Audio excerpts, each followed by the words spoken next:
Shalom, shalom, shalom. Selamat pagi masyarakat iman yang dikasih oleh Tuhan. Kita bersyukur karena hari ini kita adalah orang-orang yang dikasih banyak keinginan, ya. Bersyukur karena keinginan. Kenapa? Berarti kita masih menjadi makhluk hidup, menjadi manusia.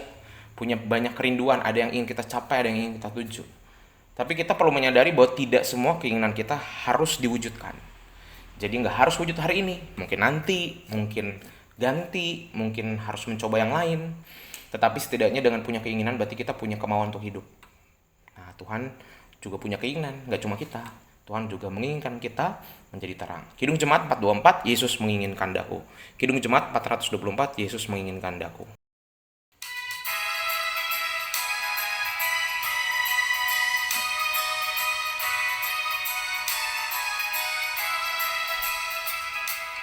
Yesus menginginkan daku bersinar baginya. Dimanapun ku berada, ku mengenangkannya. Bersinar, bersinar, itulah kehendak Yesus. Bersinar, bersinar,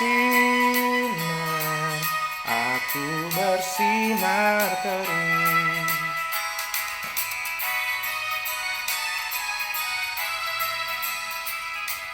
Yesus menginginkan daku menolong orang lain. Manis dan sopan selalu ketika ku bermain. Bersinar, bersinar, itulah kehendak Yesus. Bersinar, bersinar, aku bersinar terus. Mari kita berdoa.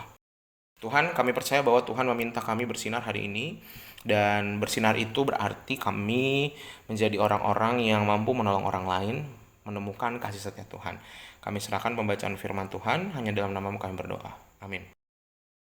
Bapak Ibu Saudara, bersama-sama kita buka 2 Tawarikh 32, 2 Tawarikh 32 ayat 24 sampai 33. 2 Tawarikh 32 ayat 24 sampai 33, dengarkanlah sabda Tuhan. Pada hari-hari itu Hizkia jatuh sakit sehingga hampir mati. Ia berdoa kepada Tuhan dan Tuhan berfirman kepadanya dan memberikannya suatu tanda-tanda ajaib. Tetapi Hizkia tidak berterima kasih atas kebaikan yang ditunjukkan kepadanya, karena ia menjadi angkuh, sehingga ia dan Yehuda dan Yerusalem ditimpa murka. Tetapi ia sadar akan keangkuhan itu dan merendahkan diri bersama-sama dengan penduduk Yerusalem, sehingga murka Tuhan tidak menimpa mereka pada zaman Hizkia. Hizkia mendapat kekayaan dan kemuliaan yang sangat besar. Ia membuat perbendaharaan untuk emas, perak, batu-batu permata yang mahal-mahal, rempah-rempah, perisai-perisai, dan segala macam barang yang indah-indah. Juga tempat perbekalan untuk hasil gandum, untuk anggur dan minyak, dan kandang-kandang untuk berbagai jenis hewan besar, dan kandang-kandang untuk kawanan kambing domba. Ia mendirikan kota-kota, memperoleh banyak kambing, domba, dan lembu sapi, karena Allah mengaruniakan dia harta milik yang amat besar. Hizkia ini juga telah membendung aliran Gihon di sebelah hulu, dan menyalurkannya ke hilir ke sebelah barat, ke kota Daud. Hizkia berhasil dalam segala usahanya. Demikianlah juga ketika utusan-utusan raja-raja Babel datang kepadanya untuk menanyakan tentang tanda ajaib yang telah terjadi di negeri. Ketika itu Allah meninggalkan dia untuk mencobainya, supaya diketahui segala isi hatinya. Selebihnya dari riwayat Hizkia dan perbuatan-perbuatan yang setia, sesungguhnya semuanya itu tertulis dalam penglihatan Nabi Yesaya bin Amos dalam kitab Raja-Raja Yehuda dan Israel. Kemudian Hizkia mendapat perhentian bersama-sama dengan nenek moyangnya dan dikuburkan di pendakian ke pekuburan anak-anak Daud. Pada waktu kematian seluruh Yehuda dan penduduk Yerusalem memberi penghormatan kepadanya, maka Manasye anaknya menjadi raja menggantikan dia. Ujian iman dapat menarik keluar semua karakter orang dalam diri seseorang. Nggak ada topeng yang dapat menutupi isi hati yang sesungguhnya ketika orang bereaksi spontan terhadap ujian yang harus dihadapi. Nah, Raja Hizkia melakukan reformasi dalam hal peribadatan di rumah Allah. Dia juga menunjukkan kepercayaan kepada Allah saat harus menghadapi Sanherib, Raja Asyur. Tapi kelemahan datang muncul tanpa dia sadari dari dalam dirinya. Hizkia menjadi angkuh dan tidak berterima kasih atas kebaikan yang dia terima. Maka Tuhan menjatuhkan murka Tuhan kepadanya.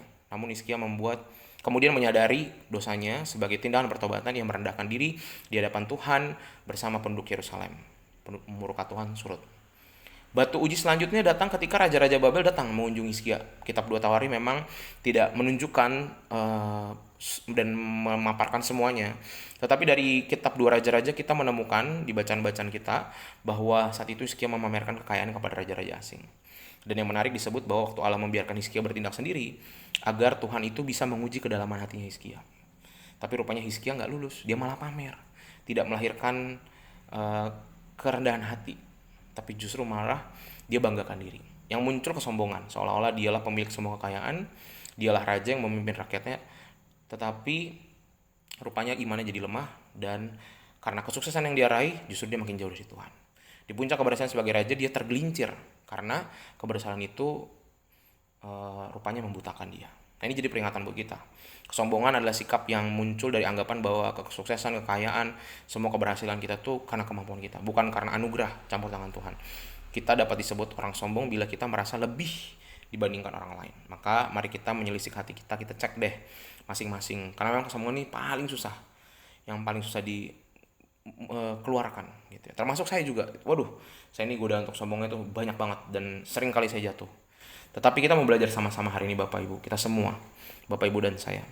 Kalau ada benih-benih kesombongan di dalam hati kita cabut pelan-pelan. Lebih baik cabutnya telat daripada nggak sadar sama sekali. Dan kita mohon pengampunan dari Tuhan. Semoga hari ini kita menjadi orang-orang yang rendah hati. Amin. Mari kita berdoa. Tuhan, terima kasih melalui firman-Mu hari ini kami belajar seperti Hizkia. Kami ada orang-orang juga yang gampang jatuh dalam kesombongan, merasa semua pencapaian milik kami. Tetapi kami mau belajar sama seperti Hizkia juga, dia berbalik, bertobat, dan Tuhan selalu membuka pintu tobat sebesar-besarnya. Hizkia bisa jatuh lagi, jatuh lagi, bangkit lagi. Begitu juga dengan kami. Mampukan kami menyadari dan tetap berpegang padamu ya Tuhan. Kami serahkan dalam nama-Mu kami berdoa. Amin. Selamat pagi, Tuhan Yesus memberkati, tetap bersemangat.